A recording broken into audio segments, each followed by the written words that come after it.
Merits and limitations. तो पहली merit है किसी जॉइंट स्टॉक कंपनी की लिमिटेड लायबिलिटी।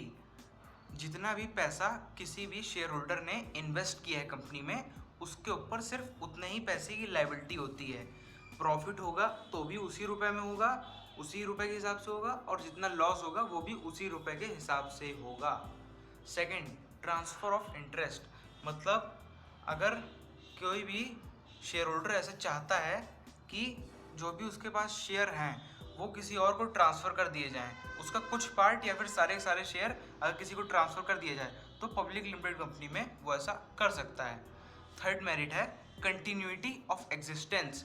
क्योंकि कंपनी को थोड़ा सा भी फ़र्क नहीं पड़ता अगर एक मेंबर को कुछ भी हो जाता है, भले वो कितना भी रिस्पेक्टेड मेंबर हो, इज्जत सब करते हैं उसकी, लेकिन उसकी ख़त्म होने की वजह से या उसकी जेल होने की वजह से, उसके बैंकरप्ट होने की वजह से, उसके इंसॉल्वेंट होने की वजह से किसी को भी फ़र्क नहीं पड़ता।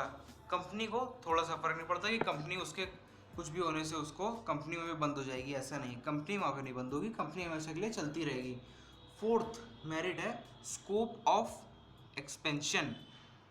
क्योंकि किसी भी कंपनी में बहुत ज़्यादा लोग होते हैं, मैनेजमेंट ज़्यादा होता है, पूरा मतलब आप टॉप टू बॉटम देखेंगे तो कई सारे लोग होते हैं, और ये रिस्क लेने की बात आती है तो रिस्क देखिए एक अकेले इंसान को लेना पड़ता है, रिस्क लोगों में बढ़ जाता है, कई लोगों में रिस्क बढ़ जाता है। तो फिर अगर कम रिस्क होगा तो इंसान आसानी से रिस्क ले सकता है, और जितना रिस्क लेगा उतना ही चांसेस है ज़्यादा एक्सपेंशन होने के, उतना ही ज़्यादा एक्सपेंड करेगा। थोड़ा रिस्क में कोई भी इंसान सोचता है कि यार थोड़ा सा रिस्क है, चल लेके देखते हैं, और जितना रिस्क लेंगे आप सही डायरेक्शन में उतना ही चांसेस है आपके ज़्यादा एक्सपेंड करने के। इसका मतलब ये नहीं कि कोई भी आप घटिया सी पुरानी सी टेक्नोलॉजी है उस पर करोड़ों रुपए खर्च कर दें, नहीं, हर चीज़ में नहीं, अगर आप सही में सिंसियरिटी के साथ रिस्क लेते हैं तो उतना ही ज़्यादा चांस है कि आप एक्सपेंड करोगे ही करोगे। उसके बाद फिफ्थ मेरिट है प्रोफेशनल मैनेजमेंट। यहाँ पे काबिल लोग रखे जाते हैं, किसी भी कंपनी में आपको काबिल लोग मिलेंगे। वो सब नहीं कि जो भी एल्डेस्ट मेंबर है वही सबसे वही भैया पूरा मैनेजमेंट संभालेगा या फिर एक ही इंसान पूरा मैनेजमेंट संभालेगा, वो सब नहीं। यहाँ पे जो असलियत में काबिल लोग होते हैं, जिनको असलियत में आता है कि कैसे मैनेज करना है, उन्हीं को यहाँ पे एज अ मैनेजर, सीईओ होए, प्रेसिडेंट होए, वाइस प्रेसिडेंट होए रखा जाता है। इसके बाद बात करते हैं लिमिटेशंस की।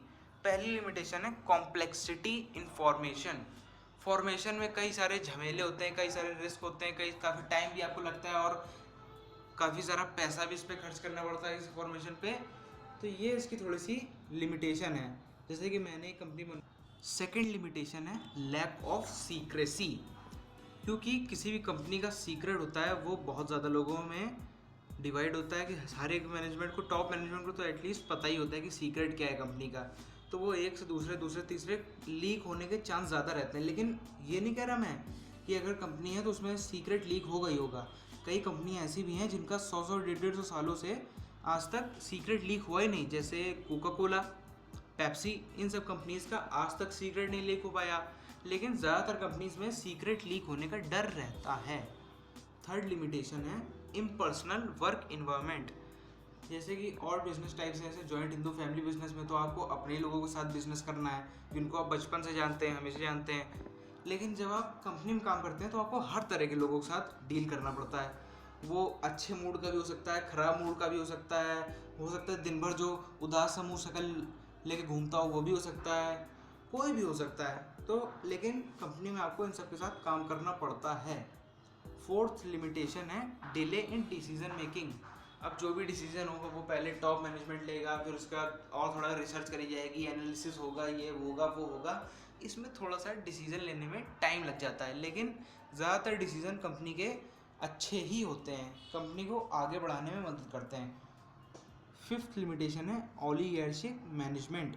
इसका मतलब ओलिगार्चिक मैनेजमेंट का मतलब ये होता है कि बहुत थोड़े से लोग, बहुत ही लिमिटेड लोग पूरी पूरी कंपनी को, पूरी पूरी ऑर्गेनाइजेशन को कंट्रोल करते हैं। सपोज सिर्फ 20 डायरेक्टर्स हैं कंपनी में, टोटल अगर मैनेजमेंट को मिला लिया जाए तो सिर्फ 20-30 लोग आते हैं, और कंपनी में काम करते हैं मोर देन 5 लाख पीपल्स। तो आप सोचिए 5 लाख से ज़्यादा लोगों का डिसीजन जो भी है कि उनका अच्छा होगा बुरा होगा, सैलरी वैलरी उनकी, बहुत ही थोड़े से लोग, 20-30 लोग डिसाइड करते हैं।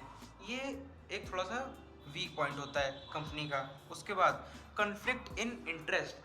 क्योंकि यहाँ पे बोर्ड ऑफ डायरेक्टर्स ही सारे फैसले लेते हैं, तो बोर्ड ऑफ डायरेक्टर्स भी देखिए हर तरीके के मिलेंगे आपको। एक जो कह रहा है कि नहीं हम लोग इस तरीके से बिजनेस करते हैं, दूसरा कहता है नहीं हम लोग वो पुराना तरीका हो गया, नई टेक्नोलॉजी में इन्वेस्ट करते हैं, तीसरा कह रहा है कि ये सब करने की ज़रूरत नहीं है, अपनी कंपनी बेच देते हैं किसी को। तो आपको हर तरीके के लोग मिलेंगे डायरेक्टर्स में भी। तो फिर उनका इंटरेस्ट काफ़ी ज़्यादा होता है, इसीलिए डिसीजन लेने में डिले बहुत हो जाता है। कोई कह रहा है कि नहीं यार ये नहीं होगा, कोई कह रहा है कि नहीं हमें कंपनी को आगे बढ़ाने के लिए ज़रूरी है, तो इन सब में टाइम लग जाता है और कन्फ्लिक्ट बहुत होता है लोगों में। टाइप्स ऑफ कंपनीज, सबसे पहले बात करते हैं प्राइवेट लिमिटेड कंपनी की। अब अकॉर्डिंग टू कंपनीज एक्ट 2013 किसी भी प्राइवेट लिमिटेड कंपनी में मिनिमम 2 मेंबर्स होने चाहिए एंड मैक्सिमम 200 मेंबर्स होने चाहिए। मिनिमम 2 डायरेक्टर्स होने चाहिए और मैक्सिमम 15 डायरेक्टर्स होने चाहिए। And minimum paid private limited company का पेड अप कैपिटल होता है एटलीस्ट 1 लाख रुपीज़। और यहाँ पे आपको ये अलाउ नहीं करती लॉ कि जो भी आपके पास अपने शेयर हैं वो आगे किसी और को ट्रांसफ़र कर सकें, वो सिर्फ पब्लिक लिमिटेड कंपनी में होता है, यहाँ नहीं हो सकता ऐसा। उसके बाद अब बात करते हैं सेकंड पब्लिक लिमिटेड कंपनीज़ की। पब्लिक लिमिटेड कंपनी में मिनिमम 7 मेंबर्स होने चाहिए एंड मैक्सिमम कोई भी लिमिट नहीं होती। मेंबर्स मतलब शेयर होल्डर्स। जो प्राइवेट लिमिटेड कंपनी में मिनिमम 2 शेयर होल्डर्स थे, मैक्सिमम 200 शेयर होल्डर्स थे, लेकिन पब्लिक लिमिटेड कंपनी में मिनिमम 7 है, मैक्सिमम कोई लिमिट नहीं है। आप जितने अरबों खरबों मिलियंस बिलियंस ट्रिलियंस जितने बढ़ाना चाहें उतने शेयर होल्डर्स बढ़ा सकते हैं। और यहाँ पे जनरल पब्लिक को भी इनवाइट किया जाता है कि कंपनी में इन्वेस्ट करने के लिए। जो भी जनरल पब्लिक है वो भी अपना पैसा कंपनी में इन्वेस्ट कर सकती है, लेकिन वो प्राइवेट लिमिटेड कंपनी में नहीं होता। और पब्लिक लिमिटेड कंपनी में मिनिमम नंबर ऑफ डायरेक्टर्स होता है 3, मिनिमम एटलीस्ट 3 डायरेक्टर्स होने ही चाहिए। पब्लिक को सब्सक्रिप्शन करने का मौका मिलता है। Invites general public to subscribe its shares and debentures. Shares और डिवेंचर्स में सब्सक्राइब करने का मौका जनरल पब्लिक को भी मिलता है पब्लिक लिमिटेड कंपनी में। एंड पब्लिक लिमिटेड कंपनी में मिनिमम पेड अप कैपिटल होता है 5 लाख रुपीज़ का। अब यहाँ पे दोनों में डिफरेंस देखते हैं, पब्लिक लिमिटेड कंपनी में और प्राइवेट लिमिटेड कंपनी में। प्राइवेट लिमिटेड कंपनी की मीनिंग जो होती है it is owned and traded privately, and public limited company में it is owned and traded publicly. Private limited company में मिनिमम 2 मेंबर्स होते हैं, पब्लिक लिमिटेड कंपनी में मिनिमम 7 मेंबर्स होते हैं। प्राइवेट लिमिटेड कंपनी में मिनिमम 2 डायरेक्टर्स होते हैं और पब्लिक लिमिटेड कंपनी में मिनिमम 3 डायरेक्टर्स होते हैं। Minimum subscription paid up capital जो होता है वो होता है यहाँ पे प्राइवेट लिमिटेड कंपनी में 1 लाख रुपीज़ और पब्लिक लिमिटेड कंपनी में होता है 5 लाख रुपीज़। जो भी सफिक्स होता है, लास्ट वर्ड होता है जिससे कंपनी का नेम एंड होता है, वो प्राइवेट लिमिटेड कंपनी में होता है प्राइवेट लिमिटेड, और पब्लिक लिमिटेड कंपनी में सफिक्स होता है सिर्फ लिमिटेड। सपोज कोई प्राइवेट लिमिटेड कंपनी जैसे हो गई ABC प्राइवेट लिमिटेड और पब्लिक लिमिटेड कंपनी हो गई XYZ limited. Private limited company में सबसे बड़ा जो डिफरेंस है, यहाँ पे जनरल पब्लिक को नहीं इनवाइट किया जाता कि वो भी आके अभी कंपनी में मनी इन्वेस्ट कर सके, लेकिन पब्लिक लिमिटेड कंपनी में ये अलाउड होता है कि जनरल पब्लिक भी आके अपनी कंपनी में मनी इन्वेस्ट कर सके। कंपनीज एक्ट 2013 में एक और नया टाइप निकल के आया है कंपनी के तौर पर बिजनेस करने का, वो है 1% कंपनी। क्या होता था कि भरोसेमंद लोग मिलते नहीं थे पहले कंपनी में, जिनको हम लोग जोड़ सकें, जिन पर भरोसा रहेगा कि आगे चल के हमको हमारे साथ कुछ भी धोखा नहीं करेंगे, ये सब वो सब। तो उसके लिए गवर्नमेंट एक नई स्कीम लेके आई है, दैट इज़ कॉल्ड 1% कंपनी। इसमें सिर्फ एक ही शेयर होल्डर होता है, सिर्फ एक, जो भी उसका मालिक होता है सिर्फ वही एक शेयर होल्डर होता है, सारी प्रॉफिट उसी के पास जाता है। और इसमें ये कंपलसरी होता है कि एक नॉमिनी होना ही चाहिए शेयर होल्डर का। अगर सपोज शेयर होल्डर को कुछ भी हो जाता है तो वो सारा पैसा कहाँ जाएगा, किसके पास जाएगा, उसके लिए नॉमिनी होना बहुत ज़रूरी है। और मिनिमम 1 डायरेक्टर, सिर्फ मिनिमम 1 डायरेक्टर होना चाहिए और मैक्सिमम 15 डायरेक्टर्स तक हो सकते हैं 1% कंपनी में। फॉर्मेशन ऑफ कंपनी, ये तो समझ में आ गया फीचर्स क्या होते हैं, मेरिट्स डिमेरिट्स क्या होती है, काम कैसे करती है, सब कुछ। लेकिन अगर कंपनी आपको अपनी बनानी तो आप कंपनी अपनी बनाएंगे कैसे? सिंपल से 4 स्टेप होते हैं पब्लिक लिमिटेड कंपनी में और सिर्फ 2 स्टेप होते हैं प्राइवेट लिमिटेड कंपनी में। आइए उनको समझते हैं। प्राइवेट जो कि 4 स्टेप होते हैं, पहला स्टेप होता है प्रमोशन, जो कि प्राइवेट लिमिटेड कंपनी को भी करना होता है और पब्लिक लिमिटेड कंपनी, दोनों इसके थ्रू होकर गुजरती हैं, दोनों के लिए कंपलसरी है। उसके बाद सेकंड स्टेज आती है, ये सेकंड स्टेज है, दैट इज इनकॉर्पोरेशन।